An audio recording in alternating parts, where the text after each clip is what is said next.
And when you get done yawning, then you got to yawn again some more. Oh, so we're on our last week of October. It is. And our last spooky story here on Storytelling on the Plains. What a wonderful fall. Yeah, it's nice out. Really nice. Yeah. I like this time of year because, one, I like the changes in the colors in the trees. And I just happen to live across the street from someone that's got a big old tree in their yard. And it's orange right now. And it gets orange and yellow, and then, the leaves fall off. But I'll drive down to Bridgeport, to the state recreation area, and I'll just park my car and just sit and look at the trees because it's beautiful. It's beautiful down there. And I know there's other places around here. You can go up, drive down through Sal Belly Canyon. But even if you just drive over to Henry, out the west, you can see a bunch near the river. Yeah, it's really pretty. It's just gorgeous places to sit and look. And where I grew up in New York, you just open the window. You don't even have to leave your house to see that. But that's all right. It just makes it even more special. So we have another shorter story today for our spooky stories. And I'm going to think hard for next year for spooky stories because there are other tribes that have far spookier stories. Ow, oh, yeah. Ow. My cat just decided I don't need toes. And, do we incorporate that or not? Does it matter? Who cares? Because it's storytelling on the plains. And even if I sat here and told you a story about growing up in New York, she just got me. I'm bleeding now. Dang cat. It's still a story. We're still on the plains. So does it matter if it's a fun story? See? Look. I'm dying now. Dang cat. And the other one decided to chew on my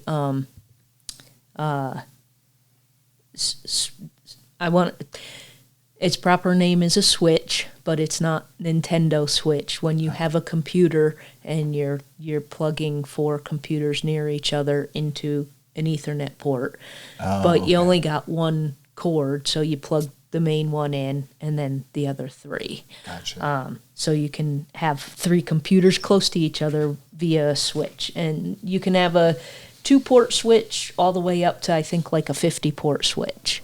4 ports more than enough for me. But the other cat bit the wire. Decided you don't need a no-port switch. Yeah, so I had to get a new one, and now the plug is surrounded by styrofoam to keep the cat off of it. So the cats have been naughty this week, and then my other cat, can you hand me a tissue? Because this is bleeding pretty good. Dang cat. Thank you. Medical moment. And then the other one decided to poop in the garage. So... Man, your cat's putting up a rebellion. Yeah. I don't know why they're so angry at me right now, but Paul got to clean the poop up. We were sitting on the couch last night, and he goes, why does it smell like cat shit? And I'm like, I don't know. So I went and I checked the litter box because one of our cats doesn't bury. Yeah. And so you smell it within 30 seconds of them leaving the litter box. So you just go and you cover it up with the little shovel and you're good. And I'm like, nope, nobody went in there. We're looking around, and then I'm like, oh, the garage door is open. I go, yep, there's one right there. So they're all kind of angry at me right now, and I don't know why. So we're gonna do our story today, and hopefully I don't bleed to death from my little pinky cut. Oh gosh, I'm terrible with that. I get a paper cut and I'm dying. And she just got one claw into my pinky. Yeah, and I'm also allergic to cats, so if I see you start swelling up, we're gonna have to take a break. Yeah, and you'll probably forget to stop recording when you take me to the hospital. 911. We should be good though. It'll just sting for a while. So our last story for Halloween, not forever, just our last spooky story for storytelling on the plains, comes from the Cheyenne.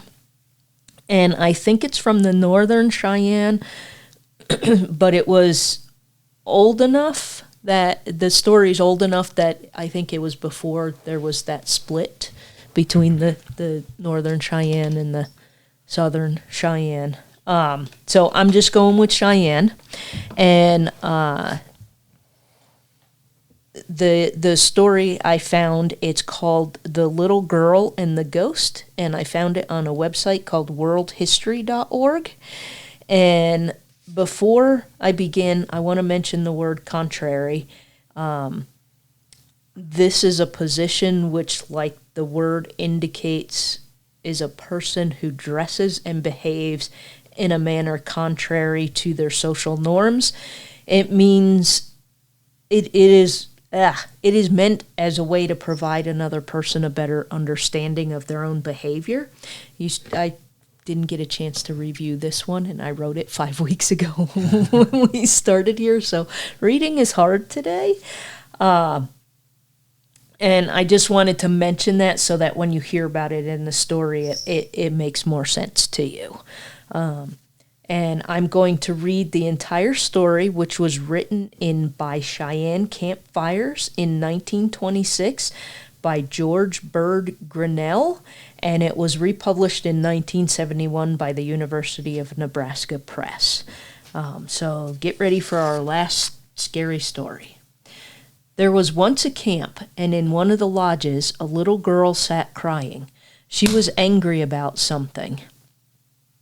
Her mother did all she could to make the child stop, but at last the mother became angry, and she opened the lodge door and pushed the child out and said, "Ghost, take away this child." and now I'll teach you to cry. Yeah. Now, I had times where my mom was angry with whatever I was doing, and she was just like, "Go outside and play." That's the worst that I got. I do actually have a neighbor who pushes their little kid. By little kid, I mean he's probably like five or six. But this kid will just be screaming out in the middle of the streets, and everyone just ignores him. It's like, oh, don't worry, he just does that. Mom doesn't want him in the house screaming. Just go outside. Everybody gets to enjoy it. Pretty much. But everyone ignores it. Like, no one calls the cops or anything because we all know. Yeah. We all know it's like, oh, you're in trouble again, or you did something you weren't supposed to. And now instead of screaming inside the house, Mom just kicks you outside. It's like, oh, scream outside. Go be the neighbor's problem. Yeah. But at least she doesn't tell the ghost to take the kid. She might have. I don't know. Oh, at least in this story so far, Mom was pretty angry. Angry? She's like fed up. No, I'm done with this kid.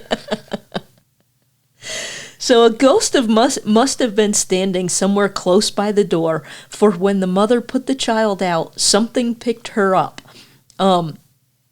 Okay, even if I'm really, really angry at somebody, if I put you outside and you invisibly get picked up, I'm going to snatch you and bring you back in the house, because that's not normal. Probably like the scene off The Labyrinth, Just turns away and the crying stops like crap. The goblin's got her. As soon as she was put out, the child stopped crying. After a time, the woman went out, and when she could not find her daughter, she went about among the lodges, crying and looking for her.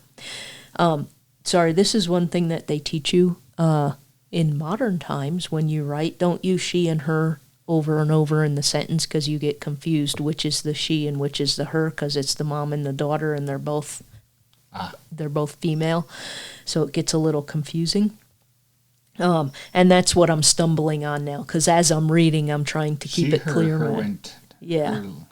Yeah. So the one that took away the child was a young ghost, and at the place the young ghost came from, there was an old ghost.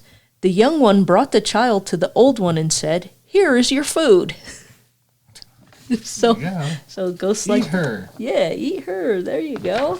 And it makes me wonder too. As soon as the child was picked up, something picked her up, and then the child stopped crying. So, The other stories, the ghosts are just happy with like tobacco and Yeah, like some just happy chilling. dried meat, Yeah, some pemmican or something, yeah. Nope, this one like was. little girls. Yeah, yeah. In the morning, the old ghost said to the little girl, "Go and bring in some wood." So the old ghost didn't eat her. We're getting someone to do chores for us. Ah. The little girl went out and gathered some dried wood. A little bird flew close to her and said, "You are getting that wood for yourself," meaning that it was to be used to cook her. She took the wood up to the lodge, and the old ghost looked at it and said, "That is not the kind I want," and sent her to get some more.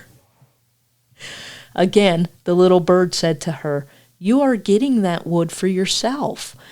She took it up to the lodge, and again the old ghost found fault with it and sent her for other wood. She went a third time, and again the little bird spoke to her. She was sent back a fourth time. The bird flew close to her and said, "This is the last time. When you go back, they will cook you." So if I'm the little girl, I probably already know that fours are important to Native Americans, and yeah, this is the fourth term. I actually got a... If I was that little girl, I'd be like, "Holy crap, you can talk!" Yes. Second, a bird is talking to me. I'm going to have some conversations with it, and I'm probably going to ask him, "What do you mean it's for myself?" You know? What's it like being a bird? And dude has sent you out 4 times to get wood. Why did you not go back home? I don't know. I mean, I would have. That kind of a Hansel and Gretel kind of thing, though. Yeah. I think if you read that story, the actual story, there's parts of it that's like, wait a second, what are you dumb kids doing? Yeah. Go home. Go home. But that's okay.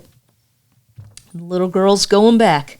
So the little girl said to the bird, "It is useless to tell me that. The big ghost has got me, and I cannot help myself. Can you help me?" The bird answered, "Yes, I can help you. Now, right over there is a mountain peak. I will take you there, and when you get there, you must say at the door in the rock, 'My grandfather, I have come for protection. My father, I have come for protection. My brother, I have come for protection. My husband, I have come for protection.' This must be said at the door. I will take you there. There is a big stone lying against the peak. That is the door." I want to know how big this bird is. Because if it's like the birds that eat out of my bird feeder, they ain't picking up this little girl. And I'm not getting into a Monty Python thing about whether they can pick up coconuts and carry them. I don't know. This is a little bird, so I don't know. Yeah. I guess it's a magic bird if it can pick up a little girl. Well, it can talk. Yeah, so that's true. Yeah, okay. Yeah. See, I think I'm getting too old because I'm thinking too logically instead of just suspending belief. Well, if the bird can talk, of course he can pick up the girl. Yeah, it can do whatever he wants. See, don't get old, Connor. I need you to check me till I die, and then you can get old. You just need to check me and keep me on the right path, thinking about birds that can talk. With my luck, that cat right there would eat the bird. And then... That'd be the end of that. Yeah. The bird told her to put a hand on each of its shoulders, and, flying close to the ground, it carried her to the peak. Okay, so it can carry her, but it flew close to the ground, so she is a little bit heavy for it. When they arrived, the girl repeated what the bird had told her. The bird said, "Place your hand on the rock and push it to one side." She did so and went in and saw an old man sitting there. He said, "Come in, my grandchild. I know you have come to me for protection." See, this is why you shouldn't have a reader read these stories, because I'm seeing too many holes. But we're going to keep going. When the old ghost missed the girl, he went out and followed her. He knew she had gone to the peak. As he drew near, he commenced to hoot like an owl, and when he hooted, the ground shook. Okay, now I want to see this made into a cartoon or a movie or something. I want to see this as a movie. 4 times he hooted, and each time the ground shook.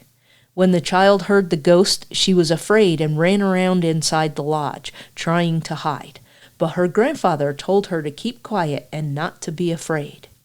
After hooting 4 times, the ghost came up to the rock. He stood in front of the door and said, "Bring out my meat. If you will not, I must come in after it." 4 times he said that. The old man said, "Come in and take her out." The ghost said, "Open the door that I may come in." After he had been asked 4 times, the old man got up and pulled the door open just far enough for the ghost to get its head in, and when the ghost had put its head in, the old man let the door fly back and cut the head off the ghost so that it fell on the ground inside. How did the ghost not see that coming? The old man picked it up and threw it outside the lodge and said to the girl, "Get some dry wood and throw it over the head." And the little girl's like, "Screw you, I've already done this 4 times. Go get your own wood."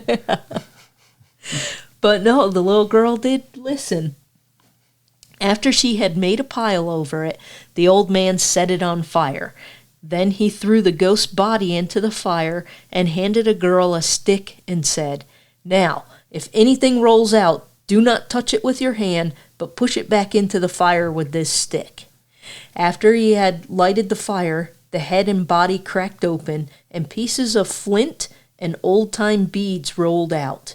The little girl wanted to pick them up, but the old man said, "No, push them into the fire." They watched the fire until the ghost was all burned up. This little girl has to go through a lot just to get rid of a ghost. Like, yeah, they're kind of helping her, but she has to do all the work. Go find... Why am I doing this? When the girl was 17 years old, the old man said she might go back to her village. So we don't know how long she's been here. I'm guessing like 10 years maybe. He dressed her like a man, made a robe for her, and painted it with Indian red paint. Her leggings and moccasins were also painted red.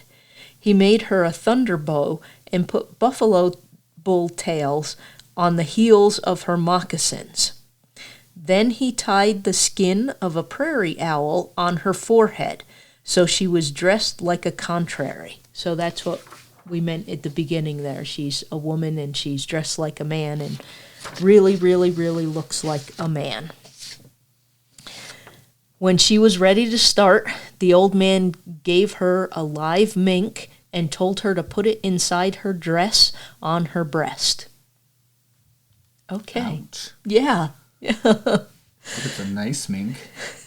Yeah, maybe it was a calm mink that didn't dig its claws in or anything. Ow. He said to her, "You must pass by 4 villages. Stop at none of them. They will call out to you, but keep on and pass by. After that, you will find a single lodge. Go in and stop there, for by that time it will be sundown. At that lodge, you will find an old woman who has great power. She tries to kill everyone who comes to her lodge." Okay, thanks for sending me into the murder lady. "When you have gone in, she will boil a kettle of brains and meal for you to eat. The brains will be those of someone she has killed. She will hand you a bowl of this with a horn spoon, but you must not eat it. Feed that to the mink. Then she will cook you some buffalo meat. Eat that." Okay, I get why she needs the mink now, because the mink's going to eat the brains. It's like her dog under the table trick. Yeah. Here you go. Here you go. Are you putting that in your dress? No. Just let my neck taste it a bit. Before the girl left him, the old man told her that when she stopped at this old woman's lodge, she must not sleep. Okay, so she has to walk all day and walk through 4 villages and go to this lodge and eat with this woman and still not sleep? I mean, okay. He said, "If you sleep, she will try to kill you. But if you do fall asleep, keep the mink up close to your neck and it will act as a guard over you. After she thinks you are asleep, she will begin to scratch her leg, and her leg will swell up. Then she will use her leg as a club and will strike you on the head with it. I'm just trying to picture this. I think maybe the mink might have more to do with saving her than we think. Because you and I are sitting here going, okay, why she got a live mink? What? Like I said, these stories are different and they make you think. So the mink's going to take off her leg and use it as a club to hit her with? No, the old lady's going to do it. Oh. But somehow the mink's going to protect her from that. As the girl passed the first village she came to on her journey, the women called out to her, "Come here, young man, and stop." But she paid no attention. When the women found out that she paid no attention to them, they called out to her, "You walk like a woman." This happened at each of the 4 villages. I like how when she comes to town, she looks like a man, so they're like, "Ooh, come hang out with us." And then when she ignores them, they're like, "Yeah, you walk like a woman." Like a woman. Yeah. And I could totally see people doing stuff like that today. Yeah, well, you walk like a girl.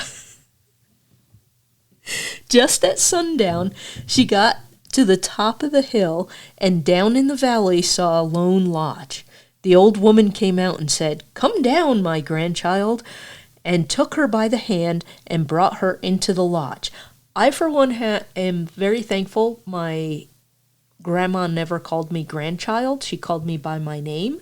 Mm-hmm. She would reference me as my grandchild if she met someone like at the grocery store. She's like, "Oh yeah, it's my granddaughter Irene." But she never called me grandchild, and in all of these stories, they call you names like that. That should be sign number 1 to turn around and run. Running. Yeah. Yeah, I'm sure if you run, there's something bad there too. Don't run. The girl hung her thunderbow on the limb of a tree. Then she went in and saw that everything in the lodge looked very fine. The old woman said, "My grandchild, you must be hungry. I will cook some mush for you." So she put the brains on the fire in a pot. When it was cooked, she gave her a bowl full and a spoon, but the girl fed it to the mink. The old woman said, "My grandchild, you must be hungry," and began to boil her some buffalo meat, and the girl ate that. You know, I just had a thought. Every time I've had bison meat, it's been like grilled. I've never had it boiled. I mean, I've had it in like roast beef style, like cooked in a crock pot all day, kind of that style. I really don't know. I imagine the tribes here would have cooked them more on open fires. I don't know if they boiled anything. Yeah, I really don't. I don't know either. I mean, I could see maybe in a soup, but that's still, yeah. Well, but they did make that, I can't think of the dish, but it's that berry dish. It's like a jam. And as far as I know, I thought you heated that up. Maybe you don't. Yeah, I don't know. I'm just thinking of all the times I've had it and have been offered it when I've been participating in some kind of ceremony with the Lakota. It's always been grilled. I can imagine that's just how you would have to do it. Yeah. I never put it on sticks or something. Yeah, and I just never thought to think about that before, but the story says it was boiled, so I don't know if it's meant to be she boiled the buffalo meat so it's super gross because you boiled it, or if that was another way to cook it. I mean, yes, it is another way to cook it, but I just haven't had that experience. I'm sure you could hollow out the skulls and stuff and use them as cooking implements, and I'm sure you could find ways to hold water and bring it to a boil without using metal. Yeah. I can't think of anything off the top of my head right now, but I'm sure there's something they could have done. Yeah. And like I said, there was tribes that used pottery, and so they could have just gotten regular pottery and traded it. So. And it might be that that's not how they originally did it, but once the white men came and they started trading, then they did it that way. I don't know. It could be. They didn't mention. They haven't mentioned any guns, horses. Nope. They haven't mentioned much of the old stuff, which is really interesting because if this was, what was it, 1926? When they wrote the story down was 26. Yeah. So yeah, that was pretty. I mean, that was before the Second World War, so you might have had a more accurate telling of this story. So. Yes, and the fact that it was a Cheyenne story, it's not a Northern Cheyenne story or a Southern Cheyenne story. You know, it was specifically Cheyenne, and it meant when they were all up here north together. So this might be before any contact with white. It sure does sound like it. Yeah. So, and in that case, I don't know what they would use. Yeah. You know, the next time I chat with some of my Lakota friends, I'll ask them if they know. And they may or may not. Doesn't hurt to ask. That's what my grandma always said. It doesn't hurt to ask. Doesn't hurt to ask. So the girl's eating her buffalo meat, and we're back to the story and off of our tangent. After a time, the old woman asked the girl if she was sleepy. She said, "Yes, I would like to go to sleep," and she lay down with the mink up close to her throat.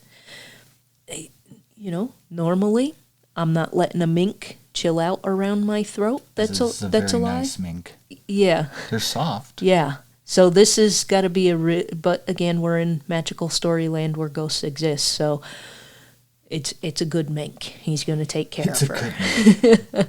Nice mink. Good mink. Yeah, please don't tear my throat apart while I sleep, mink. The old woman said, "I will sit up and keep the fire burning so that you will be warm." The girl pretended to sleep and snored, and saw the old woman get up close to the fire and begin to scratch her leg. It began to get larger, and she crawled up to where the girl lay and raised her leg to strike her with it.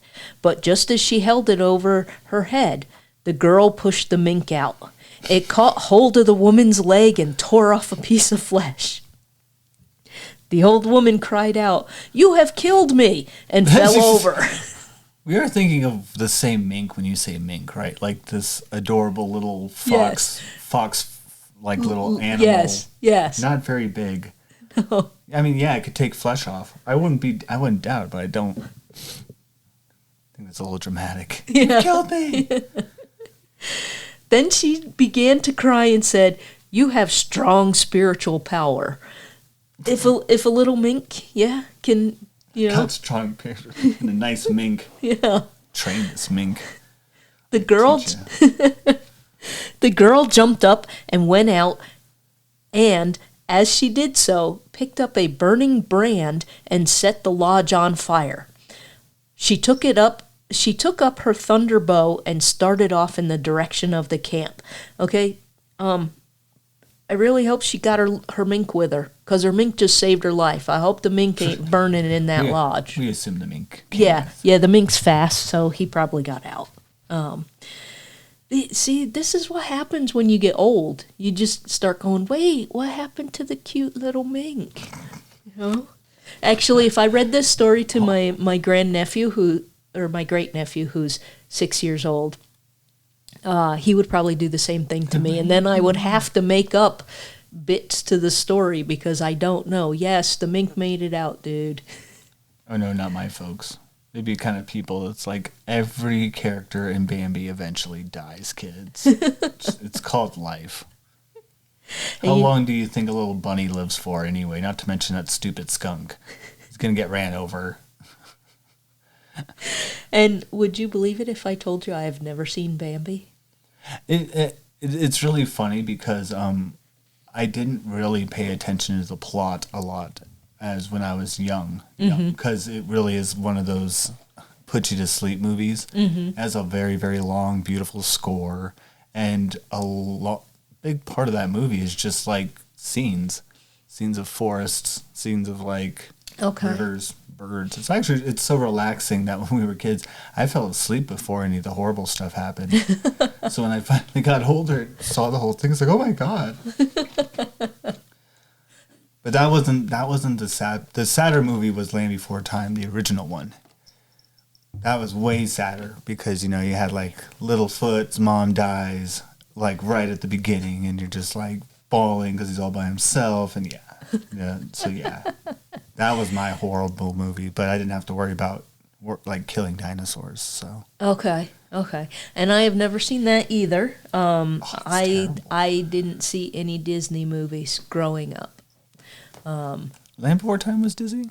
Was it Disney? I don't know. I know what you're talking about, but I haven't seen it. I feel like I've seen a lot of them because, you know, I'm not a moron and I listen when people talk about movies they've seen and they like, but I've never seen them. My family was really big on horror, and I'm trying to get the things right because when Cujo, I didn't want to see Cujo. My grandma didn't want to see it either.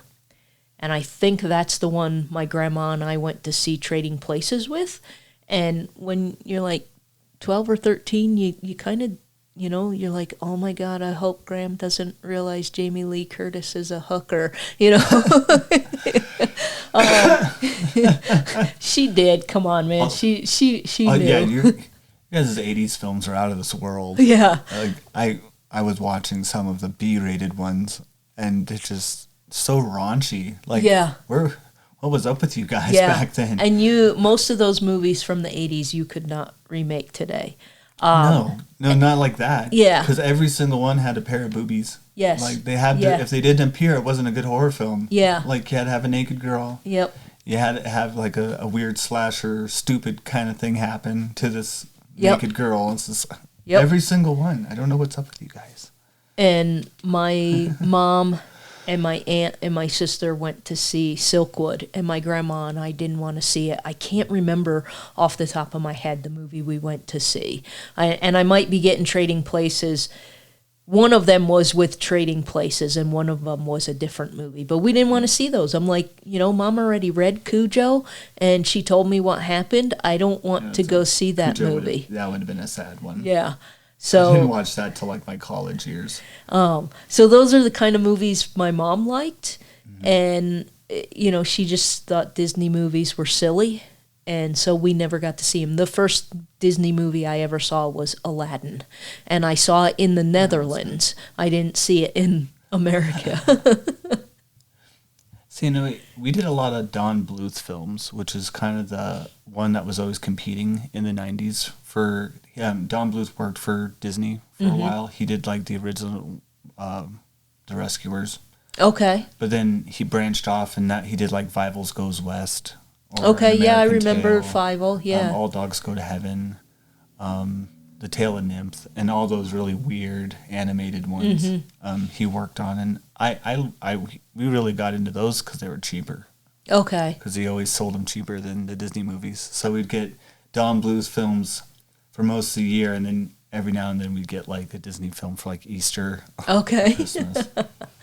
But that's cool. You got to see them. I got to see all the Disney. I did grow up a Disney head, Disney kid. I did. I mean, my parents, we never had any problems. I was one of the 90s kids. This was before any of us could really afford cable. And like, even my friends didn't have cable. A lot of them didn't. It was something you just either your family couldn't afford it, or you just didn't do it yet. Yeah. It wasn't a thing. Yeah. So, but Disney Channel would get your bunny ears out, and every now and then the Disney Channel would put out their things for free, and you could catch it on the bunny ears. Yeah, I remember that when they would have free things out. And yeah. You'd have it for like a week, and then be done. But I remember trying to find that. Trying to find the Disney with the bunny ears. I wonder if we're going to get it for free. Is it free this week? Yeah, we didn't get cable till I was 16. Not long before my 17th birthday. Yeah. And we had black and white TV till I was 16. So we did watch things, but, you know, if I watched it, it was at Graham's house. And Graham didn't have cable either. And so my grandma, she had PBS. Yeah. And like 2 other channels, like Fox, PBS, and something else. We had the full 5. We had ABC, NBC, CBS, local station out of New York City, and we actually had 2 PBS stations, but one hardly ever came in. So I guess that's 4, 5. We got way off topic. Yeah, we got way off topic here. Oh, because we started this because we started talking Disney stuff. And Oh, yeah. and my family was more horror, so I think that might be why I'm so analytical with these kind of stories. It's like, wait a second. Because I've seen a billion horror movies that don't make any sense. Yeah, none of them ever do. No. I'm still trying to figure out Pet Sematary. It's like, so you know all these things are going to happen, but you tell him anyway to do it. Yeah. Then you tell him don't do it. And then what? And if you know that's going to happen, why are you going to put your pet in that cemetery? Yeah. But to start with the cat, and then he tells him, it's like, well, have you ever done that with a human? And at first he's like, well, no, never. And he comes clean. It's like, well, that one time. That one time didn't go so well. But don't do that. Yeah, don't do that. Learn from my lesson. So back to the story. The little girl, or I guess she's 17, young lady now, took her thunderbow and started off in the direction of her camp. She traveled all that night and the next day arrived at the big village. There she stood up on the hill with her thunderbow, and all the village came out to see the strange young man. 2 young men came to her and said, "Where did you come from?" She answered, "This is my village. I have been away a long time, and I have come back."